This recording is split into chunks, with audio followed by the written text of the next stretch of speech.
Assalamualaikum warahmatullahi wabarakatuh. Nah, kembali lagi nih dengan aku Sultan Gazi. Aku dari Departemen Ilmu Komunikasi, tepatnya di kelas B. Dengan BP aku 2210 8630 21. Nah, di video kali ini nih, aku mau ngejelasin secara singkat ke kalian semua tentang apa itu kebudayaan, adat, dan etnis. Nah, ini merupakan tugas ujian tengah semester dari mata kuliah dasar-dasar ilmu sosial dengan dosen pembimbingnya itu Bapak Muhammad Taufan Arifuddin. Nah, kita langsung masuk aja ke pembahasannya pertama ya. Yang pertama itu aku membahas tentang budaya. Nah, kata budaya ini berasal dari bahasa Sanskerta budaya yang berarti cipta, karsa, dan rasa dari akal budi manusia. Nah, menurut Kamus Besar Bahasa Indonesia, budaya diartikan sebagai pikiran, akal budi, hasil, adat istiadat, atau sesuatu yang sudah menjadi kebiasaan yang sukar diubah. Nah, dalam pandangan umum, budaya menjadi suatu cara hidup yang berkembang dan dimiliki bersama oleh sebuah kelompok orang dan diwariskan dari generasi ke generasi. Nah, ia berbentuk dari banyak unsur yang rumit nih, termasuk sistem agama dan politik, adat istiadat, bahasa, perkakas, pakaian, bangunan, dan karya seni. Nah, sementara hasil dari budaya itu sendiri disebut dengan kebudayaan. Nah, dari salah satu ahli nih, Ki Hajar Dewantara, mengemukakan bahwa kebudayaan merupakan hasil perjuangan manusia terhadap dua pengaruh kuat, yakni zaman dan alam. Menurutnya, dua hal tersebut merupakan bukti kejayaan hidup manusia untuk mengatasi berbagai rintangan dan kesukaran di dalam hidup dan penghidupannya guna mencapai keselamatan serta kebahagiaan yang pada lahirnya bersifat tertib dan damai. Nah, materi selanjutnya itu adalah adat. Nah, adat seringkali disebut sebagai tradisi lokal atau local custom. Ia merupakan aturan yang lazim dituruti atau dilakukan sejak dahulu kala. Kelakuan yang sudah menjadi kebiasaan, wujud gagasan kebudayaan yang terdiri atas nilai-nilai budaya, norma, hukum, dan aturan yang satu dengan lainnya berkaitan menjadi suatu sistem. Menurut salah satu ahli ini, Busyar Muhammad, dalam bukunya Asas-Asas Hukum tahun 1997, karena istilah adat yang telah diserap ke dalam bahasa Indonesia menjadi kebiasaan, maka istilah hukum adat pun dapat disamakan dengan hukum kebiasaan. Unsur-unsur dari terciptanya adat sendiri meliputi adanya tingkah laku seseorang dilakukan secara terus-menerus, adanya dimensi waktu, dan diikuti oleh orang lain maupun masyarakat. Nah, dengan demikian, adat merupakan aturan yang berlaku pada suatu masyarakat agar anggota masyarakat dapat menyesuaikan perbuatannya dengan tata kelakuan yang dibuatnya tersebut. Nah, setiap kesatuan masyarakat atau kelompok tertentu biasanya pasti memiliki adatnya masing-masing. Nah, selanjutnya itu adalah pengertian dari etnis.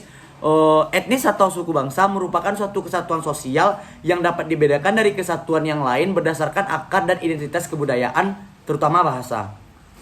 Dengan kata lain, etnis adalah kelompok manusia yang terikat oleh kesadaran dan identitas yang seringkali dikuatkan oleh kesatuan bahasa. Sementara kelompok etnis adalah kelompok yang diakui oleh masyarakat dan oleh kelompok etnis sebagai suatu kelompok tersendiri, namun ciri pengenalannya dapat berupa bahasa, agama, wilayah, kediaman, dan kebangsaan. Nah, sebentar nih sudah selesai penjelasan dari materi tentang kebudayaan, adat, dan etnis. Nah, kali ini nih aku mengenali nih salah satu kebudayaan yang 90%. salah satunya itu Pacu Itiak. Nah, kebetulan aku berasal dari Payakumbuh dan Kabupaten 50 Kota. Nah, Pacu Itiak adalah permainan yang memperlombakan kemampuan itik terbang lurus di atas udara dan mendarat pada tempat yang ditentukan. Permainan tradisional ini hanya terdapat di Kota Payakumbuh dan Kabupaten 50 Kota, tepatnya di Sumatera Barat.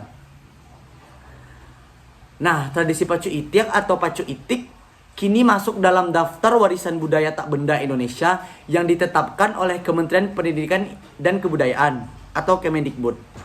Nah, masuknya pacuan Itik dalam daftar warisan budaya tak benda Indonesia yang ditetapkan Kemendikbud sejak 9 Oktober 2020. Nah, pacuan Itik ini udah lama banget loh. Sudah menjadi permainan tradisi masyarakat Payakumbuh dan 50 kota sejak tahun 1926 silam. Wah, lama banget kan? Nah, pacu Itik ini digandrungi mirip Grand Prix Formula One katanya nih. Menurut Ketua Persatuan Olahraga Terbang Itik, penyelenggaraan pacu Itik tak ubahnya bagaikan balapan mobil Grand Prix Formula One, di mana setiap musim pacu Itik datang, gelanggang atau sirkuit yang digunakan oleh pemilik Itik pacuan pasti selalu berpindah-pindah. Nah, sama dengan Grand Prix Formula One kan, ada dalam permainan pacuan Itik ini ada 4 nomor yang dipertandingkan. Nah, jarak pacuan setiap nomor berbeda-beda nih. Mulai dari ada yang 800 meter, 1000 meter, 1200 meter, sampai dengan 1600 meter atau disebut sebagai pacuan boko atau pacuan bebas. Nah, untuk peraturan yang nomor 800 meter dan 1000 meter, setiap Itik yang dilempari joki ataupun pemiliknya ke atas udara setelah terbang lurus di atas ketinggian 10 hingga 20 meter harus mendarat di bawah garis finish yang sudah ditentukan. Kalau Itik yang ikut berpacu mendaratnya lewat dari garis mati, maka Itik tersebut gugur.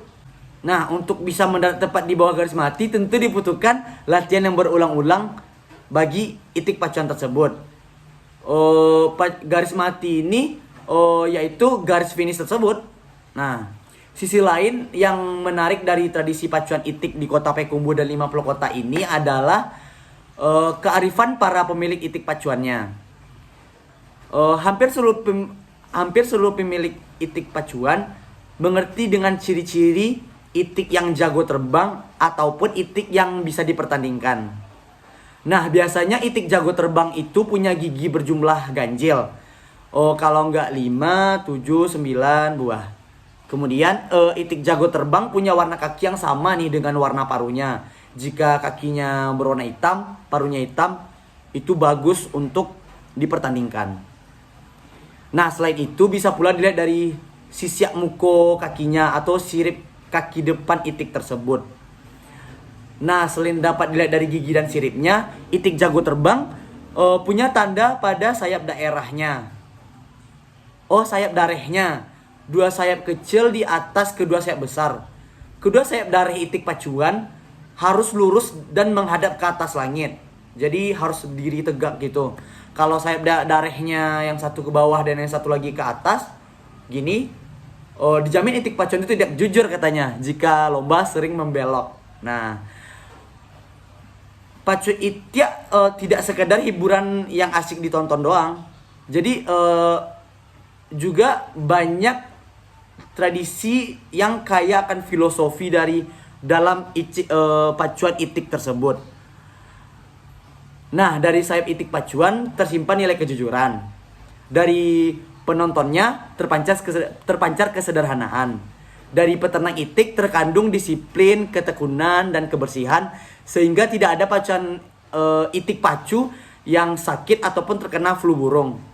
Nah, dengan filosofi yang terkandung di dalamnya, tidak heran nih bila pacuan Itik kini masuk ke dalam warisan budaya tak benda Indonesia yang diterbitkan oleh Kemendikbud. Nah, cuma itu yang dapat aku sampaikan ke teman-teman semua tentang kebudayaan, adat dan etnis, dan juga yang ada di daerahku nih, yaitu pacuan Itik tadi. Nah, apabila ada salah kata, mohon dimaafkan. Sekian dari aku. Wassalamualaikum warahmatullahi wabarakatuh.